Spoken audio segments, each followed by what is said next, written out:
Welcome to Medill Sports Talk, where we break down the news this week for the sports you love. Happy Thursday. It's week 3 of the NFL preseason, what people regard as the most important week, and we should see plenty of starters getting time. I'm Eric Frazier, and alongside me are my tag team partners Andrew Weiss and Casey Bannon. Guys, if we're going to talk about NFL preseason, we have to talk about the quarterbacks. We have to talk about the quarterbacks that are drafted in the first round. Of course, we have Baker Mayfield of the Cleveland Browns, Sam Darnold of the New York Jets, Josh Allen of the Buffalo Bills, Josh Rosen of the Arizona Cardinals, and Lamar Jackson of the Baltimore Ravens. All 5 quarterbacks are stars in their own right, but Andrew, who do you think has performed the best so far? Well, it's certainly been an interesting preseason, as you mentioned. A lot of great talent taken in that first round. Quarterback-wise, I think Sam Darnold's been extremely impressive so far for the New York Jets. It's weird saying that because the Jets have had quarterback issues for seemingly forever. But now they have 2 good quarterbacks. Darnold, of course, as I mentioned, but also Teddy Bridgewater. Don't forget Teddy Two Gloves. The former Vikings quarterback has looked stellar in his return from an absolutely terrible knee injury. Darnold and Bridgewater battling it out for that starting job in week 1. If Darnold wins it out, which he could, Bridgewater might be solid trade bait. Quarterbacks for the Jets, 2 of them, 2 starting quarterbacks? When have we been able to say that about the New York Jets? Jets made a lot of moves this year. We'll see what happens. Casey, who you think's been doing the best so far? Unlike Andrew, I'm going to give you a rookie quarterback, not Teddy Bridgewater. That was a question. Okay. I've been unbelievably impressed with Baker Mayfield, and not for his arm, for his feet. The problem with rookie quarterbacks, especially inside the pocket, you saw it with Johnny Manziel, and unfortunately I'm starting to see it with Lamar Jackson. The moment they see pressure through the peripheral, I don't know how to say that word, out of the corner of their eye, once they see that edge rusher coming up the field, the initial tendency is to spin backwards and out of the pocket. Baker Mayfield, through 2 games and 3 episodes of Hard Knocks, all I've seen him do is feel pressure, slide up in the hole that's created by the pressure coming off the edge, and make a great throw. Very little. A very small piece of the puzzle to being an NFL quarterback is making throws. Everything he does pre-snap and with his feet is he's blowing my mind. I mean, when will we be able to talk about the Jets and the Browns having quarterbacks that you can actually have hope for? I don't have hope for your quarterbacks. I was talking about the Browns. Casey, I'm going to have to agree with you with Baker Mayfield, but I'm going to throw in Lamar Jackson. Both of them performing well. I'm going to have to go with them because Lamar Jackson's making plays, and he knocked down RG3 to the 3rd string quarterback. So we'll see how that plays out. That's not hard to do. We'll see how that plays out during the preseason. But meanwhile, we have to hit on the subject in the preseason that nobody wants to talk about this year, and that's injuries. Every year we see significant injuries that in the preseason that frankly seem unnecessary. This season there have been quite a few rookies impacted. Casey, what has impacted you so far? What athlete this year has impacted their team the most? Well, the Patriots drafted Isaiah Wynn to fill the void at left tackle left by Nate Solder when he walked. He was a collegiate guard at Georgia, and they wanted to give him some reps on the right tackle side against the Eagles. What happens when you don't play a position for is when a 320-pound man bull rushes you and you plant on a foot you're not used to adding pressure to, your Achilles sometimes snaps. Okay, so that's what happened with Isaiah Wynn. It's football. It's unavoidable. The least the NFL can do about these injuries is make sure they happen in games that count. Add intra-squad scrimmages, okay? Add more contact days that you can do things in-house. Add more joint camp sessions like the Eagles and the Patriots do and a lot of other teams have done, scrimmage against other people, and reduce the number of preseason games to 2. What other sport has a preseason that's a quarter the length of the regular season? So there's a chance you might get hurt, but now in this sense, I won't have to see it. Yeah, and just building off that, yeah, absolutely. The NFL preseason is so dangerous to me, especially because of the fact that the NFL is such a physical sport. You know, obviously spring training in baseball is long, but it's for a long baseball season. But the NFL preseason itself, in general, 4 games, like you mentioned. None of those sports, by the way, have the injury rate that football not does. even close. Yeah. If you look at the amount of ACLs that get torn every preseason, you know, it's skyrocketing almost every single year, which is crazy to think about. But you look at, for example, the 49ers this year, very interesting situation for them. Their very first preseason game, and they have 4 of these to play, right? Very first preseason game, their starting running back in Jerick McKinnon gets hurt. Their backup running back in Matt Breida gets hurt. Their starting tight end in George Kittle separates his shoulder. Malcolm Smith, a linebacker for them, a former Super Bowl MVP, also gets hurt. And of course, you have Solomon Thomas, the number 3 pick last year for the 49ers, hurt as well. And that's in one preseason game. That's a lot of starting potential for the 49ers, a team with high aspirations for once. And that's in a preseason game that, as you mentioned, doesn't even matter. And another reason, stop drafting running backs, especially second overall. That's all I'll say about that. Yeah. All right, both of y'all made interesting points on there. I'm just going to have to chime in and throw out the New York Giants situation. Saquon Barkley draft, like you just said, drafted in the first round, nursing a hamstring injury. Most likely won't be able to get in until the week 1 of the preseason. It doesn't matter how great he is. Yes. He has a hamstring. He has knees. People want to take those away from his body every time he touches the ball. Yeah, Stop it. Look at the list of ACL injuries you've seen in top-tier running backs over the past few years. It's crazy. And knee injuries, and as you mentioned, Achilles injuries. Yeah, pretty much. We'll have to see how that plays out during the season. And finally, we have to get to the people that weren't drafted in the first round. Many players that end up having great NFL careers either got drafted in rounds 2 through 7 or didn't even get drafted at all. So Casey, we got to talk about who you think is going to shine this year from the late round picks or the undrafted pool. I thought it was an extremely deep draft. I thought Mason Rudolph was my favorite quarterback in the draft. He didn't go till the 3rd round. He was like the 6th or 7th overall taken. Bo Scarborough's a body that I've never seen before in a human being. He went to the 7th round to the best offensive line in football, so he could be a star. Shaquem Griffin's going to play every down for the Seahawks. But my favorite pick of all, number 207 overall, Equanimous St. Brown to the Green Bay Packers. 6'5", 214 pounds, ran a 4.4, and he was an absolute dust guy at Notre Dame. Blew past people, home run hitter. He only dropped 3 balls his last year. And Aaron Rodgers physically has never had a receiver that can do this. He can play outside. He's already played in the slot at preseason at 6'5". He's the biggest target he's ever had. Jordy Nelson was 6'3". I think Greg Jennings was 6 foot. He's fluent in French and German. I don't know what more you want. Yeah, I mean, look at, that first off, top tier name. Can't imagine a name like that going later on. Just call me Q. Yeah, exactly. But and you know what? I also noticed that Randall Cobb, his name's been popping up in trade rumors because of plays from guys like St. Brown. Crazy to think about. You know, you mentioned also Shaquem Griffin, a very talented player for the Seattle Seahawks. You know, obviously his story exploded earlier on this year, but he has potential to be a starter on a team that has lacked defensive strength this past year.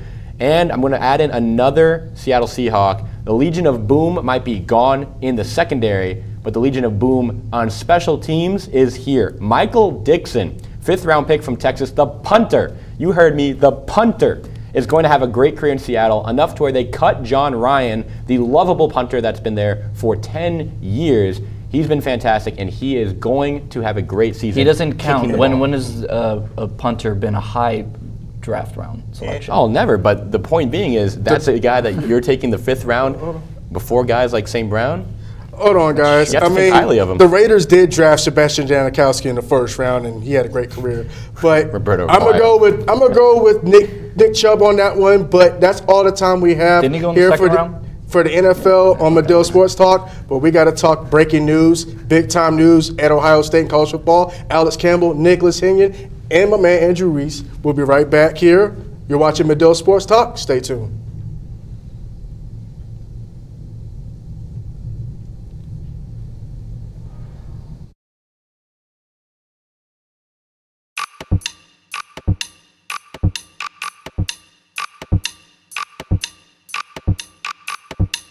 Why hang around waiting for opportunity to knock when instead you can track opportunity down and knock on its door? You might ask, what's the best way to identify where opportunity lives? Here's a hint. Its door is colored purple. Northwestern University. Opportunity awaits your knock. At Northwestern, we're Wildcats in every way.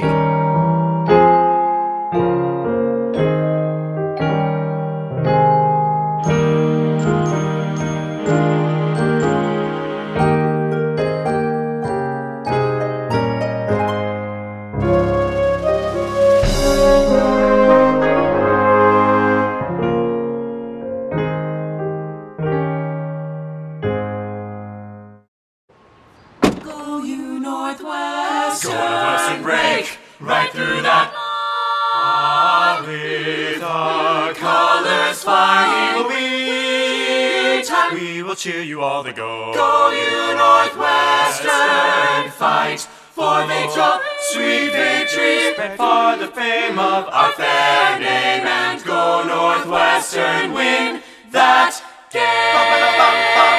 Go Cats!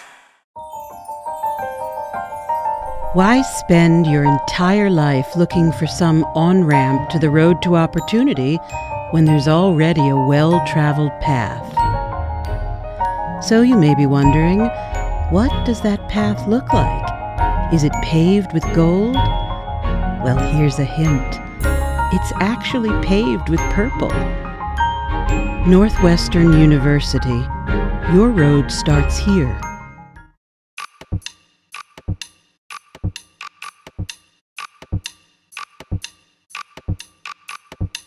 Why hang around waiting for opportunity to knock when instead you can track opportunity down and knock on its door? You might ask, what's the best way to identify where opportunity lives? Here's a hint. Its door is colored purple. Northwestern University. Opportunity awaits your knock. At Northwestern, we're Wildcats in every way.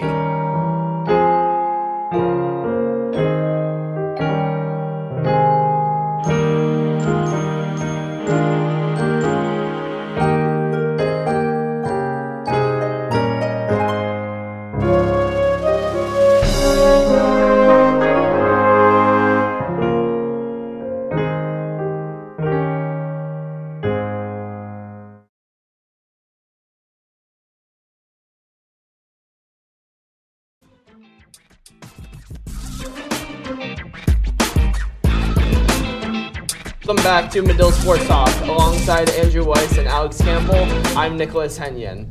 We have some breaking news out of the college football world. Ohio State has suspended head football coach Urban Meyer for the first 3 games of the season after the controversy surrounding Meyer's failure to cooperate with internal investigators. The investigation, conducted by Ohio State, concerned whether Meyer was aware of domestic violence allegations against former assistant Zach Smith. Ohio State's internal investigators found Meyer was not completely forthcoming during the investigation, and furthermore, they believe Meyer misled the public about his knowledge of communications between his wife Shelley and Courtney Smith, Zach Smith's ex-wife. Meyer will miss games against Oregon State, Rutgers, and TCU. Alex, is the punishment too lenient for Meyer here? Well, when you look at Ohio State's schedule and you look at the impact this is going to really have on their season, you do have to wonder how much of an impact this is really going to have. You mentioned the 3 games they've got. You mentioned 3 games they've gotten. While, you know, Ohio State has some tough matchups there, TCU is definitely going to be a tough game for them. They aren't getting into their Big Ten schedule yet. Penn State is in week 5. They do play Rutgers, but when you really look at the meat of their schedule, the game against Penn State is really the first big note on the calendar. Meyer will have 1 week, a game against Tulane before that to recover. So I think, Andrew, there's really some debate whether this is going to have any sort of impact on the Buckeyes season. Yeah, I mean, at the end of the day, you're looking at that schedule, like you mentioned, Rutgers, you know, real powerhouse, right? big football school. No, we're not going to talk about that. We're going to talk about the fact that this is a punishment that is more than an actual punishment. It's more nominal in nature than anything else. This is 3 games, a slap on the wrist for the sake of saying, look, we did something. We punished him for this. The 3 games are less of the fact of who they're playing, even though they do play a good TCU team, than it is the fact that they're just saying, we punished him. That's it. We've done it. And like you mentioned, you know, those games are important games, and it is important for the football team itself to get into a rhythm with Meyer as their head coach. But this punishment's very lenient, and the point of it from Ohio State's perspective is, look, we did it, we punished him, it's over. And to me, unless you're doing something longer in length or even the whole season, then at the end of the day, it's just not, it's just nominal. It's just saying a punishment for the sake of it. And the other problem with this is that Meyer is going to be able to be at practice before his suspension ends. He's going to miss the 2nd and 3rd games, but leading up to weeks 2 and 3, he's going to be able to be present at practice with the Buckeyes. So he's basically being suspended for a week and then 2 additional days on which there happen to be games. So really, I don't know if a 3-game suspension is even the right name. Let me slap your wrist. It'll hurt more than that punishment will. Absolutely. And while Meyer will miss 3 games this season, many student athletes have previously received harsher punishments for what many view as lesser offenses in recent years. Examples include Terrell Pryor's 5-game suspension for exchanging memorabilia for tattoos, Todd Gurley's 4-game suspension for being paid for autographs, and 9 North Carolina players being suspended 4 games for selling team sneakers. Andrew, is there a double standard here between athletes and coaches, and does the NCAA need to step in and address this?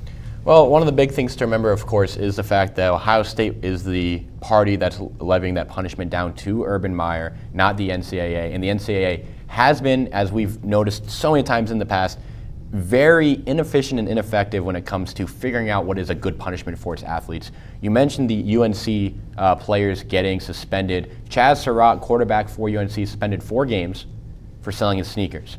He doesn't make over $7 million like Urban Meyer does. He needs that money in situations, in theory. Now, Urban Meyer, on the other hand, suspended by Ohio State, 3 games, as we mentioned, pretty lenient punishment. But at the end of the day, there definitely is a double standard just because the NCAA is so ardent on punishing the players for breaking their system because they want to keep this semblance of amateurism that has existed in the 1900s way back. And the bottom line is that amateurism is what's creating this double standard and creating harsh punishments for student athletes that really don't deserve it. And you mentioned one of the examples, Nick, was that Terrell Pryor exchanging tattoos for memorabilia, and the reason that's so relevant is because of the fact that he was an Ohio State player during that time. Jim Tressel, if you'll remember, Urban Meyer's predecessor, was the head coach and eventually lost his job due to his failure to report all he knew about that ongoing controversy. So really, this isn't a new thing in college football. Ohio State has seen something similar. You can even ask whether this is strike 3 at OSU when you add in allegations of sexual misconduct by the Ohio State wrestling program that are currently being investigated and have been an ongoing story. So really, Andrew, I'd have to agree, there's a double standard, and I don't think the schools and the players are getting equal treatment by the laws. We're absolutely going to have to see what happens with Ohio State in the coming weeks. And as of last night, much of the criticism has been pointed to Meyer's public statement last night. When asked if he should have been suspended and what his message was to Courtney Smith, Meyer said, quote, "Ultimately, I'm responsible for everyone's behavior in the football department. My message for everyone involved in this is that I'm sorry that we're in this situation," end quote. Meyer then repeated his assertion that he had no knowledge of his wife's communication with Courtney Smith. Guys, what do you make of Meyer's response here? Fundamentally, Nick, it's just really disappointing. I mean, Urban Meyer is one of the most recognizable faces, not only in Ohio State, but in all of college football. And you really want to see him, someone in his position, take initiative here and step up and admit, maybe I made some mistakes here, and apologize directly to someone like Courtney Smith for any impact this whole situation has had on her. But to just say, I'm sorry for all of us equally who are involved in this, I think it's a little passive from Meyer, and for someone in his position, I'm left a bit disappointed. Yeah, and look, I'm a Florida kid. I grew up in Tampa. I know about Urban Meyer's time at the University of Florida because I was surrounded by Florida fans who were happy to defend him. This was a guy who had 31 arrested players in his tenure at UF, which is a ridiculous number to begin with.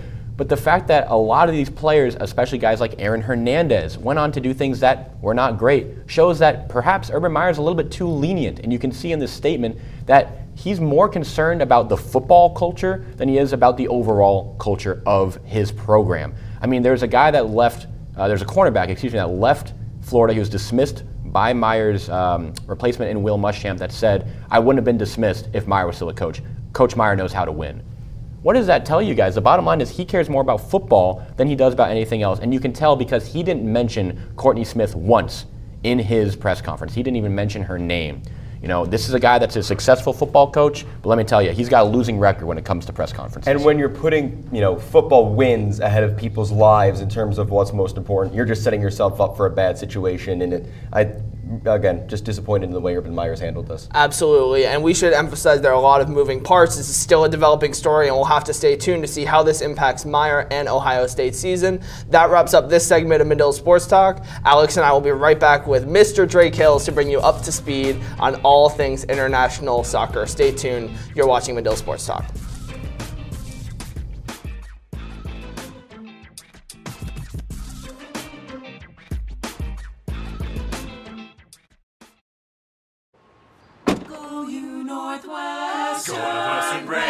right through that. Ah, with our colors flying, we will cheer you all to go. Go you Northwestern, fight for victory, sweet victory, spread for the fame of our fair name, and go Northwestern, win that game. Go Cats! At Northwestern University, we are pioneering innovation and achieving excellence across every imaginable discipline.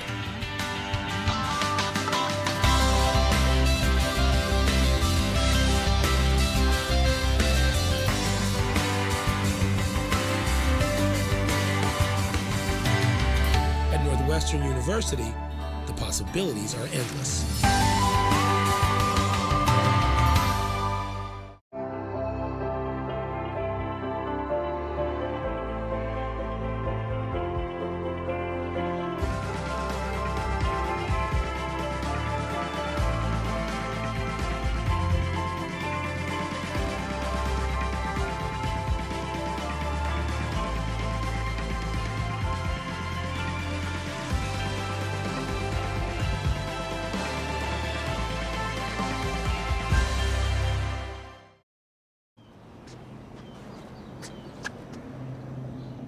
Here is my handle and here is my spout. When I get all steamed up, then I shout. Tip me over and pour me out. Oh. The smallest moments can have the biggest impact on a child's life. Cheers. Take time to be a dad today.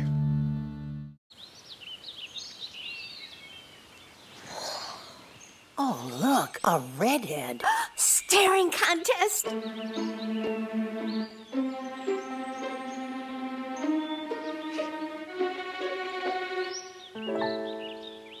You still got it. I know. Come alive with the forest. The dad was cute. You were looking right at us. Visit discovertheforest.org to find a forest near you. A boy born in Joplin, Missouri was fascinated by anything with wheels and a motor. The odds of him winning both the Daytona 500 and the Brickyard 400 in the same year, 1 in 195 million. The odds of a child being diagnosed with autism, 1 in 68. I'm Jamie McMurray, and my niece has autism. Learn more at autismspeaks.org/signs. Wow, these are really good. You act surprised.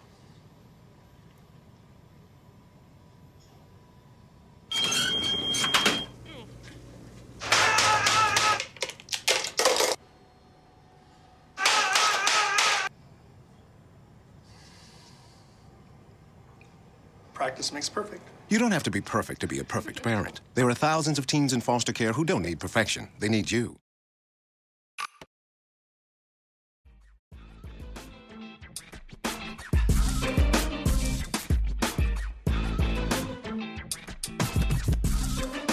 Sports Talk. Drake has joined us at the desk, and we are ready to bring you lots of news from the international soccer community, including La Liga coming to America and matches you'll want to watch this weekend. Once again, I'm glad to have Alex Campbell join me, as well as Mr. Drake Hills. We are underway with some exciting seasons, but first we begin with English Premier League. We witnessed an early season North London derby between Arsenal and Chelsea, with the Blues outlasting the Gunners 3-2. After a high-flying first half with 4 combined goals, Chelsea broke the deadlock on a Marcus Alonso winner in the 81st minute. For Arsenal, it's the first time since 1992 that this side has lost its opening 2 Premier League matches. Meanwhile, Chelsea finds itself at the top of the table, trailing only Manchester City and Liverpool on goal difference. Alex, what made the difference for Maurizio Sarri's side in this one? Well, I think the difference really came, Nick, in the second half when Maurizio Sarri made a couple substitutions. He brought on star player Eden Hazard, as well as new acquisition Mateo Kovacic,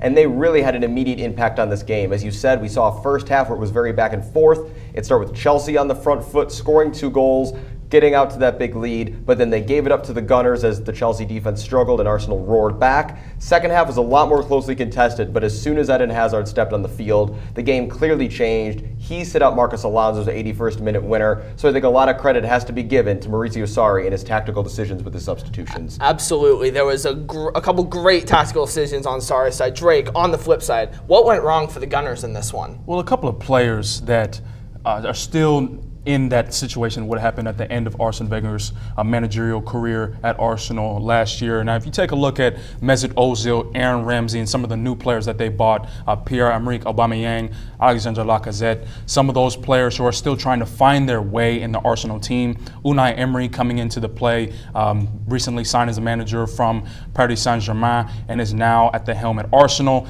played that 4-3-3 formation, and not sure what the new players, what their role is in this formation. You take a look at that Chelsea match, other than not Mateo Kovacic, excuse me, that's Chelsea, but for Guendouzi, another player, but also Granit Xhaka in that midfield. It's discombobulated, guys, and the fact of the matter is that until Arsenal find out who they are and the formation that they're going to play, they're still going to come up short against the big clubs. We will absolutely have to wait and see how Arsenal adjusts this formation after losses against Chelsea and Manchester City. As we mentioned earlier, Pep Guardiola and Manchester City find themselves at the top of the table after a 6-1 thrashing of Huddersfield Town in the second week. Last year's champions look to become the first repeat champions since 2008. Drake, can anyone stop the Citizens this year? Over 100 points in the league last year, so it's kind of hard to say no. I mean, take a look at Manchester City. They've got a team that lost Kevin De Bruyne to a knee injury. He'll be out until at least Halloween time,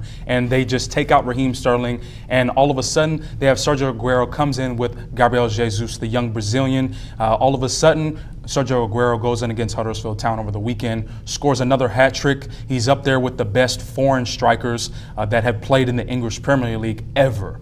And all of a sudden, you've got a team that's just like how they used to be last year. Other than Liverpool, I don't see any club that can challenge in the English Premier League. It just doesn't seem like the goal production is there. And the most impressive thing about Manchester City is despite losing Kevin De Bruyne, who's widely regarded as their most important player, they still have unbelievable amounts of depth in that squad. Third below Alan Shearer and Robbie Fowler for the most hat tricks ever scored in the English Premier League. Absolutely. Now moving across town to City's rival, the Red Devils of Manchester United. United fell to preseason relegation candidate Brighton and Hove Albion 3-2 last weekend, and last year's EPL runner-up now finds itself answering questions about the infamous Jose Mourinho third season. Alex, where did the Red Devils falter against the Seagulls? And is Jose Mourinho cursed or something? Well, I mean, in this game, you saw the Seagulls of Brighton really come in with a lot of high energy. It's a situation where, smaller clubs, when they play these big teams, especially on their own turf, as this one was in Brighton, they really get a lot of energy for this game, and United just didn't match it. Even after they started trailing in this game, there was really never energy that looked like they were going to be able to make a comeback. And if there's three things that are guaranteed in life, it's death, taxes, and Jose Mourinho third season syndrome. We've seen this at Real Madrid. We've seen this at Chelsea. Mourinho has 2 solid seasons, and then everything falls apart in his relationship between himself and his players, and it looks like Manchester United may be in for another round of third season Jose Mourinho. We'll absolutely have to see the patience of the Manchester United ownership to see how they handle this Mourinho situation. Now, in addition to some exciting Premier League action, a big announcement came from La Liga in Spain last week. The Spanish League will start playing regular season games right here in the USA. Games will start this year, and it's likely fans will see either Real Madrid or Barcelona. But the move is not without controversy. Players heavily opposed the announcement and did not rule out the possibility of a strike. Gentlemen, what stands out to you about this move? Drake, I'll start with you. Now, the first things first is that Stephen Ross is the head of Relevant Sports, the club, or excuse me, the organization that teamed up with the Liga to make this deal possible. Stephen Ross, the owner of the Miami Dolphins, of all teams, a team that's used to going overseas to go and play in London against some of their NFL foes, but now they're bringing it back to America. So it's likely that a Barcelona or a Real Madrid, and even Atletico Madrid may come to Miami as early as March to play play in the stateside game. This is an interesting point because you've got Barcelona or Madrid or Atletico fans who are season ticket holders, and they want to see their teams as much as possible. So it's interesting to see how this dynamic is going to play out, because that's still a home game that they're going to lose. And for even fans of away clubs, you've got an interesting spot here, because you're looking at Getafe or Valladolid, some of the smaller clubs in La Liga, who are missing out on seeing the Messis or the Real Madrids or what have you. So that's going to be interesting as well. And I can totally understand why fans and why individual clubs are going to be frustrated about this decision. Obviously, if you lose a game, that's losing money coming into your club, and as a fan, that's losing one of the few opportunities to see your team in person. However, I do understand why La Liga wants to make this move. In terms of influence in the United States, other European leagues trail far behind the English Premier League in terms of influence. I mean, you see people rooting for all sorts of English clubs, but you really only see fans of Real Madrid and Barcelona here in the States. So maybe this is a move by La Liga to start a larger campaign to improve their influence internationally.